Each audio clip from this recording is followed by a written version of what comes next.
Hello everyone, welcome back to my channel. আজি আমি class 7ৰ chapter number 6 ইংলিছৰ Dhanush guitar নামৰ চেপ্টাৰটোৰ যিবোৰ কোৱেশ্চন আনসাৰ আছে সকলোবোৰ আলোচনা কৰিম। তো তোমালোকে ভিডিঅ' লাষ্টলৈকে থাকিবা আৰু যদি ভিডিঅ'টো ভাল লাগে তেনেহ'লে ভিডিঅ'টো লাইক আৰু চেনেলটো ছাবস্ক্ৰাইব কৰি দিবা। তেনেহ'লে আৰম্ভ কৰিব লৈছোঁ। প্ৰথম কোৱেশ্চন আমাক ইয়াতে দিয়া আছে যে what is meant by the word profession, মানে প্ৰফেশ্যন মানে কি? Answer to the আছে the job that we do to earn money when we grow up is called a profession. মানে যিটো জব মানে যিটো কাম আমি কৰোঁ পইচা ইনকাম কৰিবৰ কাৰণে যেতিয়া আমি ডাঙৰ হওঁ সেইটোকে আমাৰ কি বুলি কোৱা হয়? প্ৰফেশ্যন বুলি কোৱা হয়। বি নম্বৰ কুৱেশ্যন দিয়া আছে হোৱেৰ ইজ ধুনু ফ্ৰম, মানে ধুনু ক'ৰ পৰা আহে, মানে ঘৰ ক'ত ধুনুৰ, ঠিক আছে। তো আনসাৰ দিয়া আছে ধুনু ইজ ফ্ৰম কালাৰদিয়া ভিলেজ নিয়াৰ Chaygaon in Kamrup district of Assam, মানে কালাৰদিয়া ভিলেজৰ ছয়গাঁৱত কামৰূপ ডিষ্ট্ৰিক্টত ধুনুৰ ঘৰ। তাৰপিছত দিয়া আছে who made the film village Rockstar, village Rockstar film যিখন আছে চলচ্চিত্ৰ আছে এইখন কোনে বনাইছিল?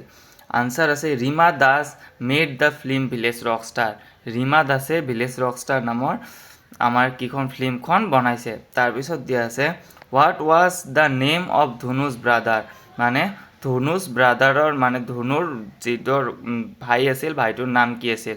তো ইয়াতে ধনুৰ ভাইৰ নাম দিয়া আছে the name of Dhanu's brother is Manabendra, কি নাম আছিল? মনবেন্দ্ৰ নাম আছিল। তাৰপিছত ইয়াতে আমাৰ নেক্সট কুৱেশ্যন আহে। নেক্সট কুৱেশ্যনত দিয়া আছে why did the village women often scold Dhanu, মানে ভিলেজ ওমেন যিবোৰ গাঁৱৰ মহিলা আছিল এইবোৰ ধনুক কিয় গালি পাৰিছিল? মানে এইটোৰ আনসাৰটো হ'ব the women of the village often scold ধনু স্কল্ডেড হাৰ, মানে যিবোৰ গাঁৱৰ মানুহ আছিল এইবোৰ তেওঁ গালি পাৰিছিল কাৰণ for not behaving like a girl, এটা ছোৱালীৰ নিচিনা ব্যৱহাৰ নোহোৱাৰ কাৰণে, স্পেণ্ডিং টাইম উইথ বয়জ, মানে ল'ৰাবিলাকৰ লগত টাইম ব্যতীত কৰা, এণ্ড প্লেয়িং বয়জ গেম, আৰু ল'ৰাবিলাকৰ গেমবোৰ খেলি থকাৰ কাৰণে, ঠিক আছে। ল'ৰাবিলাকে যিবোৰ গেম খেলি আছিল ধনুৱে এইবোৰ গেম খেলি আছিল।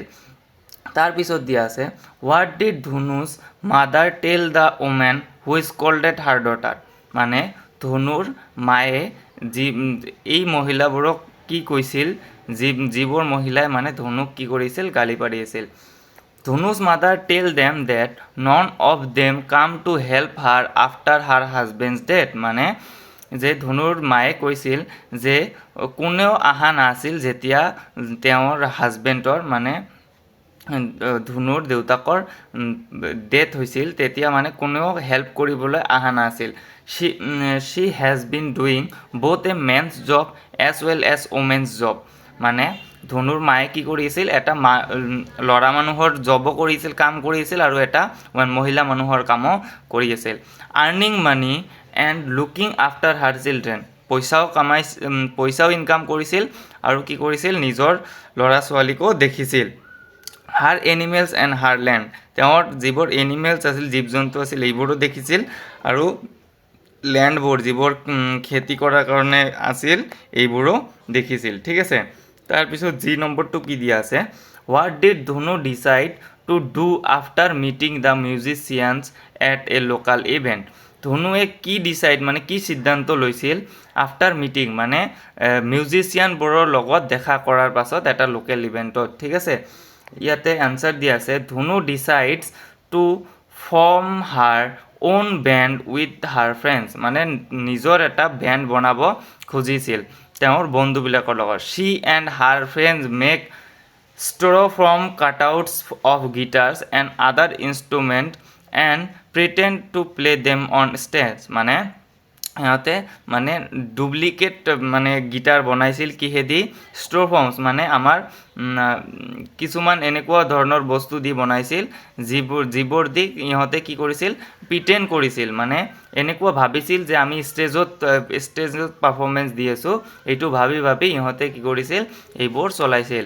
তাৰপিছত কি দিয়া আছে what plan did Dhanu propose after she realise that she could not afford to buy a guitar, মানে যেতিয়া ধনুৱে এইটো গম পাইছিল যে তেওঁ এটা অৰিজিনেল গিটাৰ কিনিব নোৱাৰিব তেতিয়া তেওঁ কি কৰিছিল ঠিক আছে answer hall she asked her mother if she had money in the bank to buy a guitar তেওঁৰ মাকক তেওঁ সুধিছিল যে তেওঁৰ পইচা তাইৰ পইচা আছে নেকি বেংকত এটা গিটাৰ কিনিবৰ কাৰণে as Dhunu come to know that they had no money she did not mention it anymore মানে যেতিয়া ধনুৱে গম পাইছিল যে পইচা নাই তেতিয়া ধনুৱে নেক্সট টাইম এইটো কথা কোৱা নাছিলে তাৰ পিছত আমি যাম আই নম্বৰটো কি দিয়া আছে why did Dhunu started odd jobs around the village মানে বিভিন্ন ধৰণৰ যিবোৰ জবস আছিল এইবোৰ ধনুৱে কিয় ষ্টাৰ্ট কৰিছিল গাঁৱত ঠিক আছে Dhunu started doing odd jobs around the village to earn money and save money ঠিক আছে earn মানে পইচা কামাবৰ কাৰণে আৰু পইচাবোৰ জমা কৰিবৰ কাৰণে এইবোৰ odd jobs ধনুৱে গাঁৱত কৰিছিল তাৰ পিছত দিয়া আছে কি but Dhunu believes that if she really wants something and work towards it you can achieve it মানে what does the line tell about Dhunu's character মানে এইটো লাইনে ধনুৰ ক্যাৰেক্টাৰৰ বিষয়ে কি কয় ঠিক আছে Dhunu is hopeful of her life ahead এই লাইনটো আমাক এইটো বুজায় যে ধনুৱে hopeful তেওঁৰ লাইফ অহা লাইফৰ কাৰণে ফিউচাৰ লাইফৰ কাৰণে তো ইমানখিনি আছিল এই ধনুজ গিটাৰৰ কোশ্চেন আনসাৰবোৰ তোমালোকক যদি ভাল লাগিছে তেনেহলে ভিডিওটো লাইক আৰু চেনেলটো সাবস্ক্ৰাইব কৰি দিবা